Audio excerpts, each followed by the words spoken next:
When have you ever felt as if that you were good at something immediately and you beat the whole competition and you never had any thought about whether there's going to be someone better? You haven't.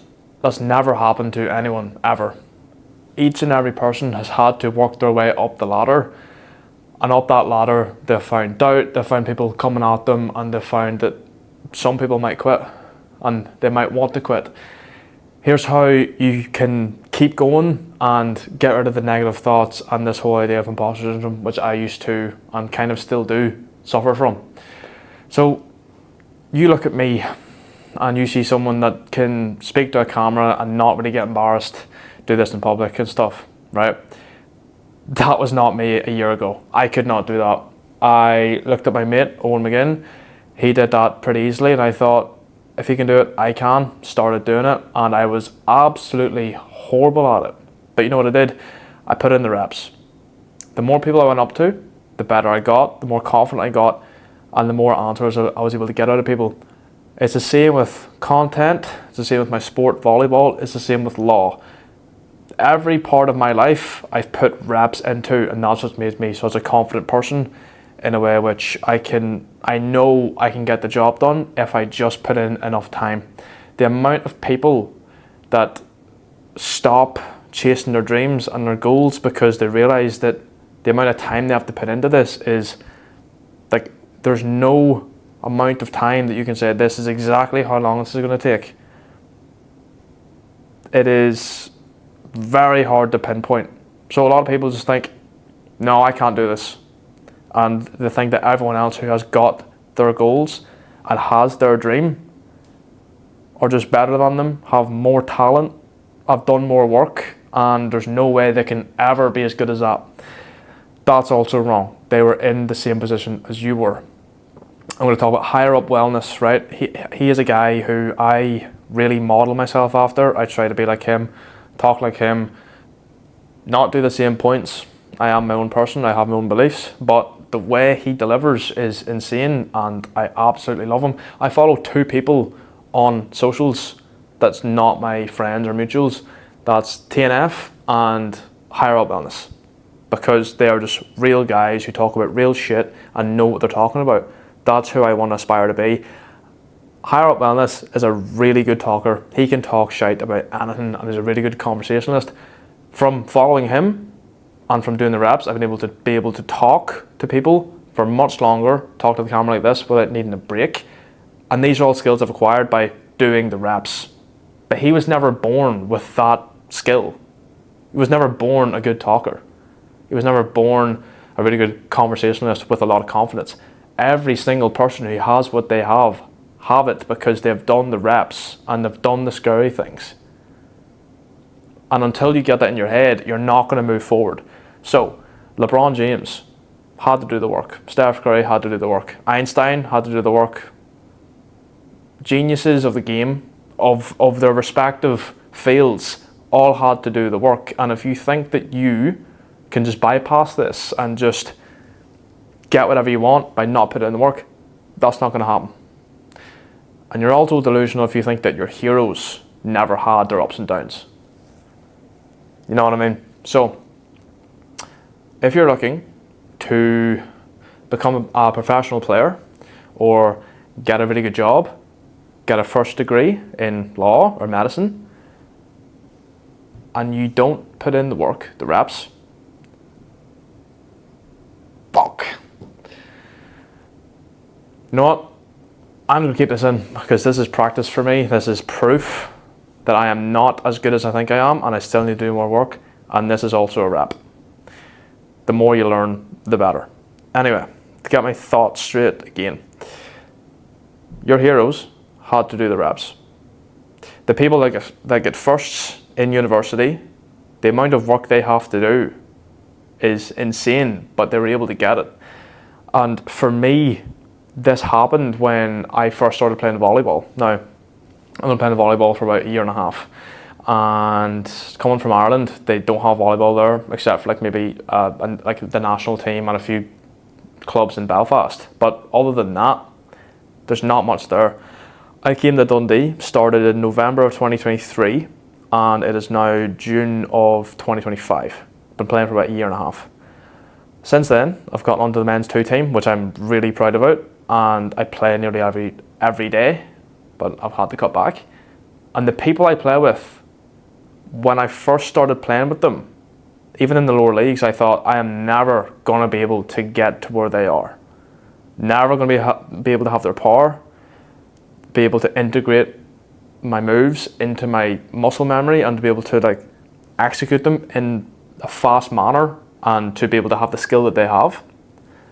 But over time, I went through a long period where all I did was play volleyball. I was hitting a ball against a wall for 3 months to get the power and the muscle memory into my head about how to spike. Now, this is probably the most relatable thing I have to talk about because I never played sport before. But from doing the reps, I was able to go further than a lot of people who have played volleyball longer than me have been able to achieve. People who have played 6 and 7 years but have kind of been on and off, whereas I did what they couldn't do in a year and a half because I just wanted it more and I loved the game more. I had a passion around it and I did the reps, and now I'm able to see tiny glimpses of what my future could be in the sport and the skill I could have. I'm still mediocre. I'm still a mediocre player, but I'm just able to bring out my full potential for maybe 5 minutes a game, but it's still something, and it's still the culmination of all the reps I did, the amount of hours I played, the 8-hour days I used to put in. I remember playing volleyball for 8 hours and I loved every second of it. And for you to achieve your goals, I personally believe that you need to love every second of it, or at least love the results you get, because I'm sitting here video editing and it is very monotonous. But see, whenever I get a good quality video out of it, I love the dopamine I get. Not the shitty dopamine you get from your phone, but the dopamine you get from completing a task. That is true dopamine. And if you can get that from your work, if you can get that from something that you love and something you want to achieve, you have won the lottery. Because not a lot of people have that. A lot of people just wander through life and just kind of do things to make ends meet. But if you have something that you love, you have really lucked out. So continue to do the reps in that, and you can see a lot of improvement.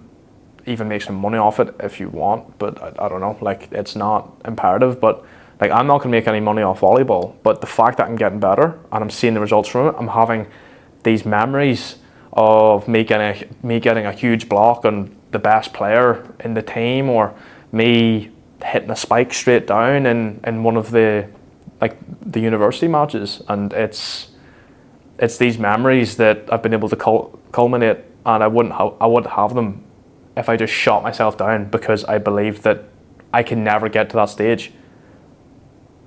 But the people I looked up to back then were in my position before.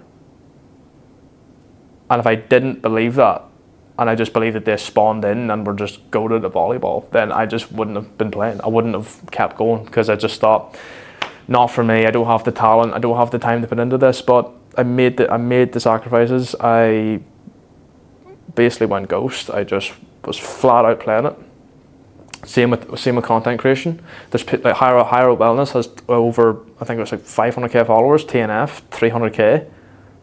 But these guys, they were awkward once. They were awkward on camera once. They had shitty jobs. They would have had some tough times in their life. But the people you see online are more similar to you than you think. And if you are doing content creation or doing something that people are laughing at you for, and you're getting hate, it's a good thing. Because the more you do, the more they'll hate it, but also the more they'll realize that, like, they're not doing what they want to do either, or they're not doing what they want to do, and you are a stark reminder of that. And the fact that you're doing it shows that you do believe in yourself. But in the moment, it might not seem like that, because, well, I have 500 followers, and I've been doing it for a year, which is fine. But most people would have quit by now. I am almost certain of that. Most people would quit. I have seen a lot of my friends try content creation and just quit after a week or a month or 6 months. But I'm still here, because I believe that I'll make it at some point, that I will get the voice, get the TikTok charisma, or whatever the fuck you want to call it. I don't believe in that shit. I think you just need to be yourself. This is me.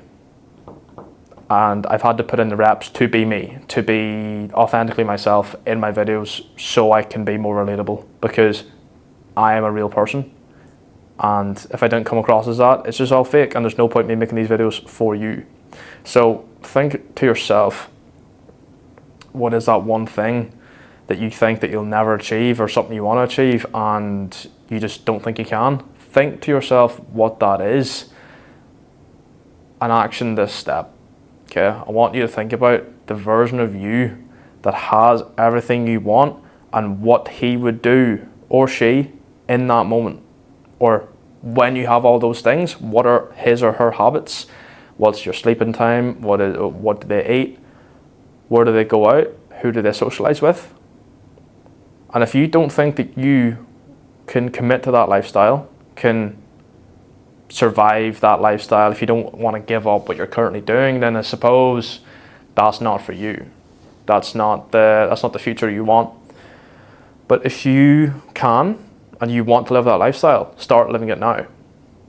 And then over time, your imposter syndrome will lessen, because you're now becoming that person. But when you start, and I'm talking like a big TikToker or a big Instagrammer, when you start, you feel like, what the fuck am I doing? Why am I making videos online? Who am I? This ginger fat freak back in the day. Who am I to speak about anything? And that's when the imposter syndrome was really bad. Now it's like, I've climbed the mountain, I've lost the weight, I've helped other people lose weight, I've helped other people train, I know who I am, I know what I can offer, and it's gotten less. But me having 500 followers and me having less followers than the average person, it's like, I don't have a big enough audience, or who am I speaking to? But even if it just helps one person, that's enough. You know what I mean? So think about who you need to be in the next year to get your goals, and ultimately fuck imposter syndrome, because everyone's an imposter until they make it, and then they'll be like, oh, I knew this was going to happen, or I knew I could do it. But in the moment they didn't. See, anyone that truly believed in themselves is lying, because we've all had doubt, we've all had dark moments where we think this is pointless, and yet we still come back. And if you have the power to come back after every defeat, you will win. I can guarantee you that. Guarantee that you will achieve your goals if you just keep putting in the reps. This might have been the most incoherent podcast I've ever done, but if you can get anything out of this, comment what you got out of it, share it to someone who might need to hear it, and subscribe for more, because I actually do like doing this. I like giving my thoughts. Apparently I'm good at giving advice, so I want to keep doing this. So show me some love down below. That sounds really weird. Like, comment, subscribe, all that good stuff, and yeah, I will see you in the next one.